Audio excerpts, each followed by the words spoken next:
Bem-vindas ao Marias Podcast, o seu podcast sobre saúde e bem-estar feminino e dedicado a explorar diversos aspectos da saúde da mulher. Eu sou Simone Argiles e trouxe para vocês hoje duas convidadas. É uma dose dupla aqui de mulheres que elas trabalham com direito da mulher. A doutora Elide Sampaio e a doutora Natália Donato. Elas vão falar para nós sobre o planejamento de vida dessa mulher, certo? Certinhas. Bem-vindas. Muito obrigada, Simone, pelo convite.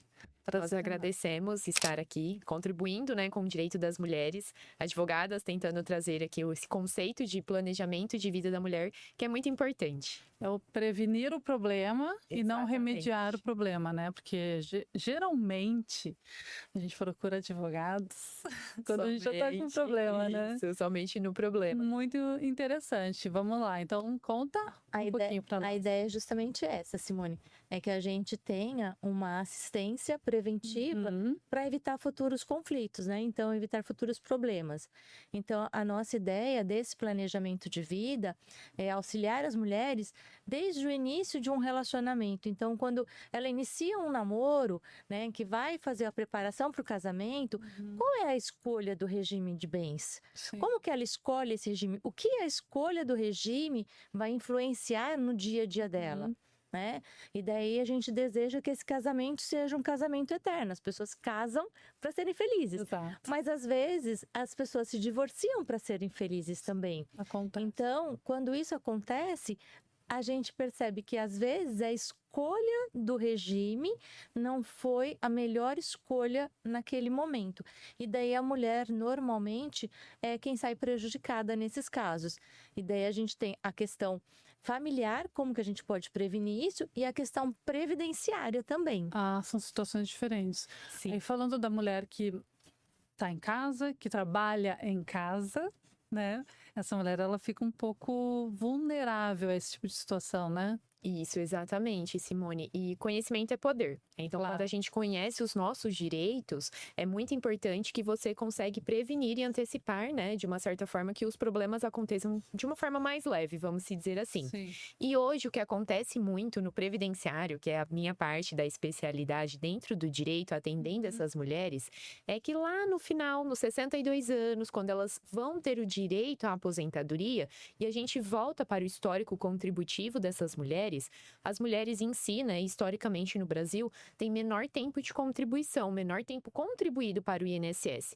Então, muitas, né, no decorrer da vida, ali largam o emprego, deixam, né, o seu trabalho, a CLT, ou vão empreender de alguma forma e fazem a escolha por ficar em casa cuidando dos filhos, que é um trabalho não remunerado, mas um grande trabalho, e esquecem de contribuir para a Previdência Social.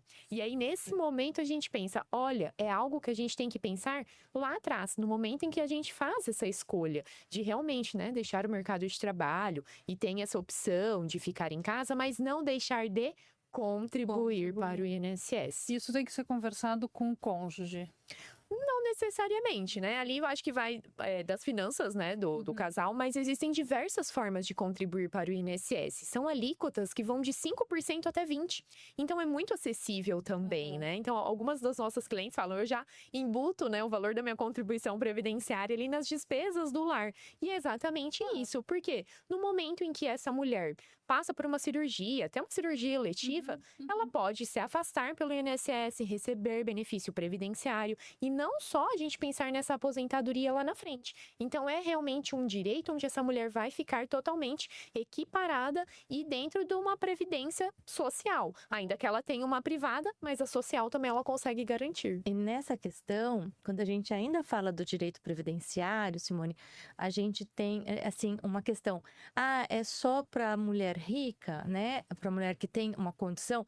Não. Aqui a gente está falando para todas as mulheres. Então, assim, aquela mulher que é dona de casa e que o marido, de repente, é uma mão de obra, é um pedreiro, né? E ela tá em casa porque para ela é mais barato, às vezes, ficar em casa cuidando dos filhos do que sair para trabalhar e receber uma renda muito baixa e não tem com quem deixar os filhos. Essa mulher também precisa contribuir. Sim. Né? Porque a gente fala na questão da mulher, não é a mulher que tem o poder, que tem um estudo, que consegue ter acesso a outras informações que essa não tem.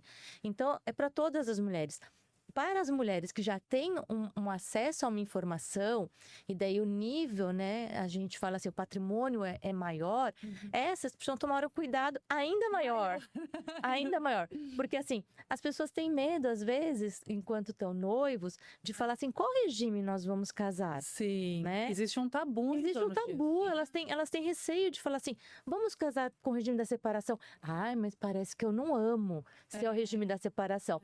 E essa conversa, ela precisa existir. É uma conversa muito franca e que ela tem que existir. Porque assim, hoje, o que a gente vê? Mulheres que às vezes estão num segundo casamento, construíram um patrimônio, às vezes já têm um filho, um herdeiro, são jovens, bonitas e querem se relacionar. E quando ela se relaciona com um segundo companheiro, como que ela escolhe esse regime de forma que o patrimônio dela não vá para ele também? Porque ela quer preservar aquele patrimônio que é dela. Ela construiu. Claro. Então, E qual seria o adequado nessa situação? Então, ela vai ter que estudar, e daí o mais adequado é um regime de separação de bens. E quando a gente escolhe o regime de separação de bens, o que é meu, o que é seu é seu. Sim. Então, assim, separou, o que você tinha é seu, o que você adquiriu no seu nome é seu, e o que eu adquiri é meu. Então, a gente consegue separar. E aí a gente ainda faz a questão do pacto antinupcial. Então, o pacto, ele traz o quê? Ele traz mais liberdade. Ó, vamos negociar? Se nós tivermos um filho, eu sou católica, você é evangélico, qual religião nosso filho vai seguir? Até essa questão. Ou Então, até assim, mesmo a escolha, né? a escolha de sair do escola. mercado de trabalho. Exatamente. Às vezes, uma outra situação é a mulher que abre mão do serviço para gerir uma casa, e a gente chama isso de um trabalho invisível, porque ela passa a ser uma babá, uma cozinheira, uma mãe Uber, né? uma mãe motorista, e assim, é todo um trabalho, porque quem tem que levar ao médico? É a mãe. Quem faz o dever junto com a criança à tarde? É a mãe, né? Quem dá o banho? Quem troca? Quem escolhe a roupa? Quem vai comprar, a fazer a compra do mercado? É uma responsabilidade gigantesca. E o mínimo de direito para a gente proteger essa mulher é ter a contribuição previdenciária. E que muitas esquecem, Simone. É muito comum quando a gente, né, conversa com amigas da minha mãe, ou amigas, enfim, clientes, e fala: você tem contribuído para o INSS? Não. Nossa, eu tenho 2 anos, 3 anos contribuídos lá atrás e eu, meu Deus, será que eu parei? Será que eu posso? E sim, né? Nunca é tarde para iniciar as contribuições, verificar como está essa contribuição, a sua vida contributiva, né, dentro do INSS, que vai te garantir ali no futuro uma aposentadoria. Então é muito importante esses ajustes, né, que é o que a gente traz o direito como um todo dessa mulher, que é olhar dentro das suas escolhas, né? Nós somos livres para termos as nossas escolhas, mas dentro das nossas escolhas, quais são as atitudes, as ações, os direitos que eu possuo para me garantir e pensar no futuro. Então isso é muito importante quando a gente fala planejamento, é exatamente isso. Vamos planejar e antecipar aquele futuro para que ele seja garantido e dentro dos direitos hoje que as mulheres têm. Tanto na questão, você está falando da previdência pública, né? Da pública Isso. quanto da privada. Exato, também. exato. Exatamente. Por que vocês acham que a mulher esquece disso quando ela entra nessa relação? Porque o homem dificilmente esquece, né? Sim. Na hora que entra numa relação, ele já se prepara para fazer o planejamento dele, quando na realidade o planejamento é do casal, né? É que, às vezes, eu diria na maioria dos casos, o homem detém a questão financeira da casa. Então, ele ainda é o provedor. Então, assim, por ele ser o provedor, ele tem essa mentalidade de que as contas ele que administra. Então, a mulher, ela precisa... Por isso que a gente precisa ter essa conversa antes, para ela já se colocar no lugar dela e sem nenhum medo. E se colocar, tudo bem, eu vou tomar conta da casa, mas nós vamos recolher um INSS, eu tenho direito, então, a uma previdência privada. Porque amanhã, quando ela sai desse casamento, ele vai continuar no padrão de vida dele, porque ele tem o padrão de vida dele, ela vai ter uma queda no padrão de vida e vai manter a responsabilidade da criança Claro. quando eles têm filhos. Então, assim, hoje a gente tem que tomar muito esse cuidado, né? A gente tem até uma tese nova que tem ganhado cada vez mais frente, né? Que a gente chama de alimentos para a mãe, mas são alimentos compensatórios. Não são alimentos no sentido da necessidade, igual a gente tem o alimentos para os filhos, mas é um alimento indenizatório, onde a mulher tem direito a esse alimento, para quê? Para indenizar todo esse tempo que ela serviu, que ela atuou em casa e que ela ficou alheia ao mercado de trabalho, que ela não teve essa oportunidade de sair. Então, para compensar. Então, assim, e muitas mulheres desconhecem esse direito. Sim, muito. Eu acho até que, inclusive, essa questão da mulher que está, né, dentro de casa, fazendo esse trabalho invisível, agora tem aí uma discussão de uma nova lei, né, dela ser remunerada, é isso? É o trabalho invisível remunerado, né? Que é o que a gente traz de discussões. Ele ainda é, sim, uma discussão, que é um trabalho invisível, né? E não só para as mulheres que fazem essa opção, né, em ficar em casa, mas historicamente, por uma sociedade patriarcal pela qual nós vivemos e fomos criadas, né?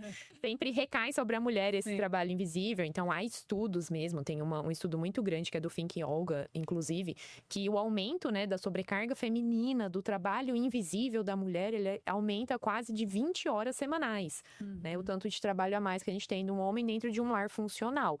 Então, é algo que a gente precisa tomar esse cuidado. E é muito importante também, Simone, quando a gente fala desses direitos, nós estamos aqui para dar o quê? O protagonismo, né, da escolha do direito dessa mulher. Então, quando ela sabe do seu direito, ela se torna protagonista da sua história. E realmente, num bate-papo desse, numa conversa entre amigas, pensar, olha, você está contribuindo para o INSS, a gente também ser um agente transformador de informação e poder passar essas informações em todos os locais. Então, esse trabalho ele é muito bonito exatamente por isso, porque dá essa visibilidade do direito das mulheres. E aqui eu faço até um recorte que eu também gostaria de falar com empreendedoras, porque muitas vezes essas empreendedoras, né, elas também acabam esquecendo das contribuições previdenciárias. E que é muito comum hoje, as mulheres estão dominando tudo, né? Tanto o mercado aí de trabalho, quanto o empreendedorismo, pequenas, médias empresas. Então, também tomar esse cuidado ao abrir a sua empresa, ao se regularizar, de contribuir para o INSS também, porque, né, de uma pequena empresa pode se transformar ali um grande negócio e tem que começar certinho desde o início. Então, é um cuidado que a gente precisa ter. Então, também tem esse tipo de planejamento também. Sim. A gente sempre busca, Simone, essa orientação para a parte que a gente chama de o mais vulnerável, né? E em muitas situações, as mulheres são as mais vulneráveis. Sim. Porque realmente, muitas vezes as pessoas são tolhidas. Então, assim, e tolhidas de tudo. E daí, como a doutora Natália falou, a informação, ela nos empodera. Então, a gente ter a informação, a gente fala, peraí, não é bem assim. Não é bem assim. A gente consegue realmente tomar a frente de algumas decisões. Então, para nós, cada vez a gente busca mais esse tipo de comunicação, né? Esse gosta da nossa conversa hoje. Por quê? Porque a gente precisa divulgar tudo que a mulher tem de direito. Por isso que estamos aqui, né? Exatamente. Agora me conta o que vocês pensam a respeito dessa dificuldade de comunicação, né? Porque a informação não chega até essas mulheres, elas têm essa dificuldade. Qual seria o motivo disso acontecer? Porque em países como Estados Unidos, isso é discutido, né? O casal discute essa questão com muito mais facilidade do que aqui no Brasil. Eu acho que são os tabus, né? Que nós estamos quebrando cada dia, as novas gerações, as novas mulheres. Eu falo assim, no escritório, a gente é um escritório 100% feminino, né? Então, nossa equipe, Ai, que legal. elas são todas formadas, né? Formada por mulher, 100% feminino. E o quanto que a gente aprende com as novas gerações. Então, com as estagiárias, trazem algumas coisas e falam, meu Deus, né? Na minha geração não era assim, na geração da doutora Ellen. Temos a minha geração, eu sou 20 anos mais velha que a doutora Natália. Então, A gente tem estagiário 10 anos mais novo que a doutora Natália. Então, a gente ter também esses ambientes, né, onde tem essas diferenças, também são lugares que promovem essa informação. Mas eu acho que a gente quebra esses padrões, né? A gente vem de padrões mesmo patriarcal, onde era tabu, pelo menos, assim, de falar de finanças, né, entre as mulheres. Ah, a mulher não pode Quanto dinheiro. que você ganha? Imagina, a gente não podia perguntar. Verdade. Então, isso a gente precisa realmente se empoderar. Eu acho que esse empoderamento, eu gostei dessa frase que eu criei hoje aqui, né, do protagonismo do seu direito, é isso, esse empoderamento de entender e se tornar realmente uma mulher questionadora. Porque infelizmente, o Brasil tem esse tabu, né, da mulher estar a serviço e não a mulher ali como uma protagonista e uma conhecedora do direito. Na OAB, nós já somos maioria. Então, hoje, dentro da OAB São Paulo, nós temos O número de inscrições de mulheres é maior do que o número de homens.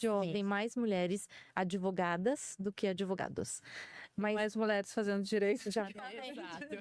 Mas uma outra questão que eu vejo é uma questão cultural mesmo, né? O brasileiro em si, parece que ele tem medo de dizer não, de perder afinidades. Então, assim, quando a gente fala assim, vamos fazer isso? A pessoa tem medo de falar, não, porque vai criar uma inimizade com o outro. Então, assim, a mulher também tem. E daí, quando a gente fala de outros países, né? Você vai para uma Alemanha, o alemão, ele não tem problema não.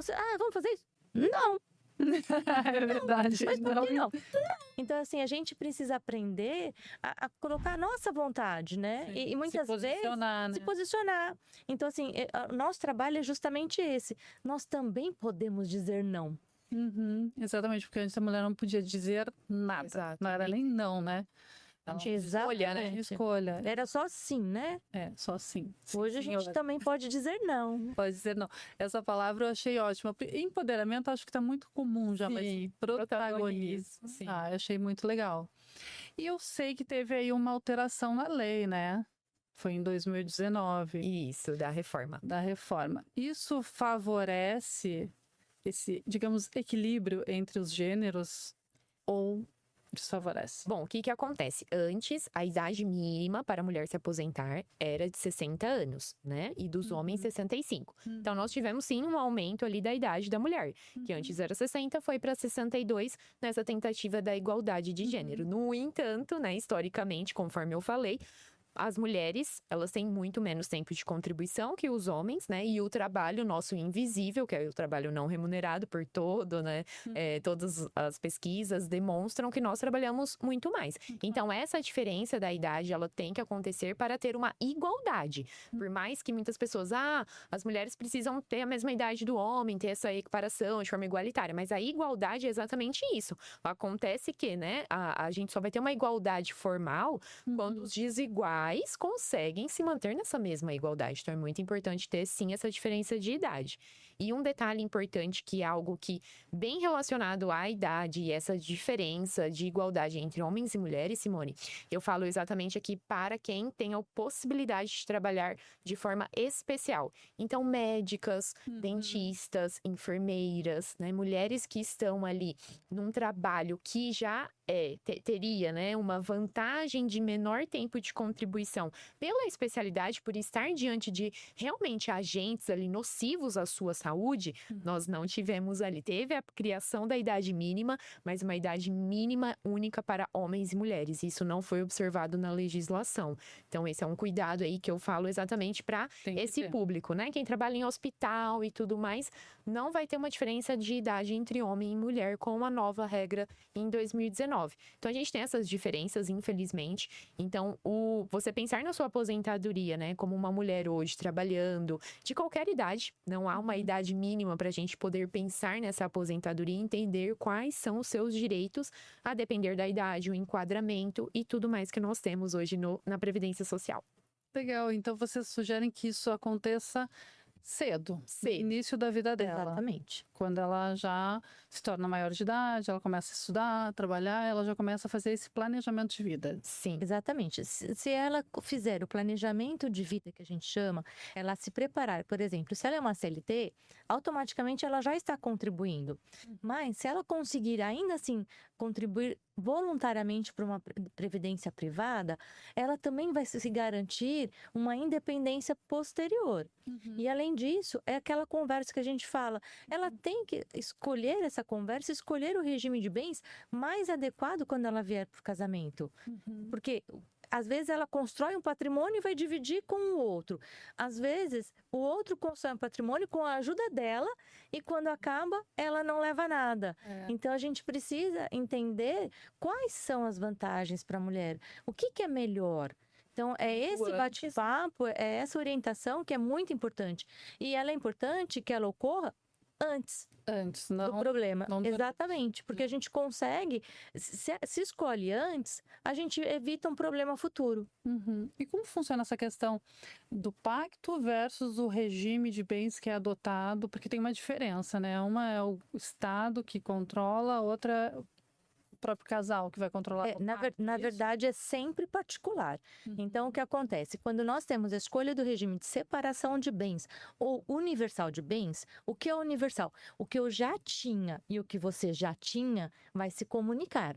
Então, se eu recebi uma herança dos meus pais, você também, e a gente falou que é uma universal, vai tudo para um bolo único. E se um dia tiver um divórcio, divide esse bolo único. Então, o que a legislação diz? Se eu escolher um regime de comunhão total de bens ou separação, eu preciso ter um pacto, obrigatoriamente. Então, é obrigatório por lei que eu faça um pacto nupcial antes do casamento, por isso que é antenupcial. Antes do casamento eu faço esse pacto. E daí nesse pacto vão ser definidas várias questões, né? Hoje em dia, assim, quem usa muito o pacto é nos Estados Unidos. A gente vê todos os artistas só casam com pacto. Né? Então, você acha que por que isso acontece lá? É que não... Porque lá é muito mais comum essa questão do pacto. Aqui no Brasil, as pessoas têm medo de falar em pacto.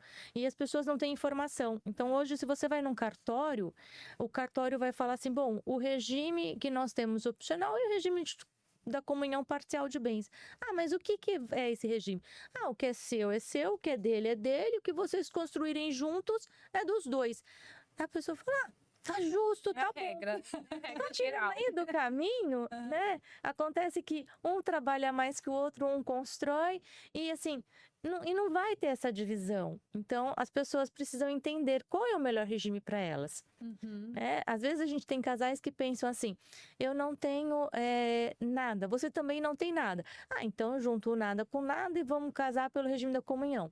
E o que nós construirmos, a gente divide no futuro. Pode ser que seja bom para esse casal. Mas tem outros casais que, de repente, a mulher ou o homem já tem um patrimônio todo formado e vem para uma segunda união. Ele não quer que esse patrimônio que ele já tem se comunique com a nova esposa ou com o novo marido. Ele quer que fique para os filhos. Então, como que a gente consegue organizar isso? No pacto. No pacto, no regime, na escolha do regime de bens.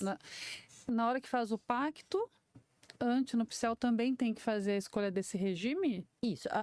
O pacto ele é exigido na escolha de dois regimes, comunhão universal ou separação. Então, se você escolher comunhão universal ou separação, obrigatoriamente você vai ter que fazer um pacto. E daí, se você não é orientado, você vai fazer o pacto padrão de cartório. Então, você sempre precisa constar um advogado para entender o que deve de fato constar no pacto. Porque senão você vai fazer um pacto que também não vai valer de nada. Entendi. E isso é discutido com a sua cliente? Com o casal. A gente discute com o casal. É uma conversa muito franca entre os três. Então fica o profissional mais o casal. E daí a gente ouve o que o casal deseja. Qual é a vontade do casal? Inteligente, né? É uma escolha inteligente. Sim.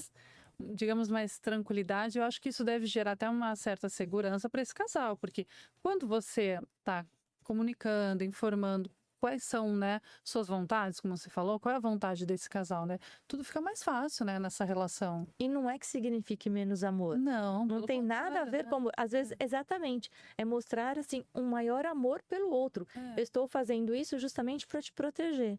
Então, essa é a questão. Muito legal. E assim, o que vocês poderiam falar para as nossas ouvintes aqui, né? As nossas Marias, as mulheres do Brasil aí, como dica sobre essa questão, né, do planejamento de vida? Bom, a minha dica sempre, Simone, é contribua para o INSS, né? Mesmo que no mínimo busque essa informação, entenda sobre o seu direito de aposentadoria e os demais benefícios como uma segurada do INSS. Então, tirar esse tabu, né, de que contribuir é só para quem está trabalhando ou quem exerce alguma atividade remunerada e não de forma facultativa podemos contribuir. Buscar sempre, né, um advogado da sua confiança que seja especialista para te dar essa orientação, mas não deixar de contribuir. Não deixar buracos ali dentro do seu histórico de contribuições no INSS é o primeiro planejamento que a gente precisa fazer. Porque não é só pensando na aposentadoria, né? Você falou da questão da saúde, mas a mulher também tem a questão da gravidez, né? Sim. Ela vai fazer uma pausa em algum momento. Sim, e temos o quê? Salário maternidade, Sim. que também é um benefício pago pelo INSS para quem está contribuindo. E tem até a pensão por morte. Ah, Então, a gente vê o caso daquela policial, né, que supostamente foi assassinada. Então, assim, a filha tem uma pensão por morte. Por quê? Porque ela era segurada. Então, assim, aquela mulher que contribui, ainda que individual, os filhos também terão uma pensão por morte. sim. Então, assim, é pensar não só em si, mas é uma segurança. Porque às vezes as pessoas pensam que contribuir é na aposentadoria. Será que eu vou me aposentar? Mas não é. Ela tem uma série de benefícios no meio do caminho. Então, acho que isso é importante. E eu diria que para as mulheres, para as nossas Marias, o diálogo é muito importante ter esse diálogo. Não tenham medo de conversas difíceis, né? Essas conversas elas precisam existir e é uma conversa que ela nada mais é do que um ato de amor. Então assim é você realmente colocar a sua vontade. Então é um diálogo muito aberto para você colocar as suas vontades e pensar realmente como que eu posso me prevenir para um futuro, para eu ter alguma garantia, né, no futuro, caso esse nosso casamento não dê certo. A gente tem que pensar nas possibilidades, até porque esses números são altos, não? De separação. Divórcio só cresce no Brasil. E vocês acham que isso só cresce por quê? Porque não existe diálogo. Também, né? Não Falta tem informação, a gente... Eu acho que assim, hoje, mais do que nunca, as mulheres estão conquistando as suas independências. Então, assim, antes uma mulher era meio que obrigada a ficar num casamento. Hoje, a mulher que é instruída, ela tem a possibilidade de sair. Muitas permanecem porque são totalmente dependentes do marido. Elas não querem permanecer, mas elas são obrigadas a permanecer. Então, assim, quando a gente tem essa escolha, tem essa liberdade, então, assim, elas vão percebendo se essa relação é uma relação tóxica, se é uma relação saudável, como é que eu busco essa relação. Então, você conhecendo também os seus direitos, a gente consegue saber qual que é o meu lugar, né? Meu lugar é este aqui mesmo, então eu sou feliz aqui, né? Agora, se eu posso ir para um outro lugar, ela tem essa liberdade também. Exatamente. Mas o bom é que, além do número de separações, de casamento também cresce, né? Muito. Aí o trabalho de vocês também. Respeitando as diferenças e preservando os direitos na relação. Sim. Na vida da mulher, né? Muito bom. Adorei conversar com vocês, mas a gente precisa encerrar. A gente vai colocar o contato delas aqui para vocês conhecerem. E, lógico, eu acho que é necessário, né? Não é se precisar, não é quando tiver um problema, é se prevenir, né? Exatamente. Planejar. Parabéns pelo trabalho de vocês. Muito obrigada por aceitar o convite de estar aqui e compartilhar essa informação aí, que eu acho que informação pode mudar, né? Como você falou, informação é poder. Acho que assim podemos mudar, né? Essas questões. Sim, muito obrigada, nós que agradecemos. Foi uma honra estar aqui compartilhando com você e com todas as Marias aqui sobre os direitos das mulheres. Muito obrigada, Simone. Obrigada, até a próxima. Até a próxima.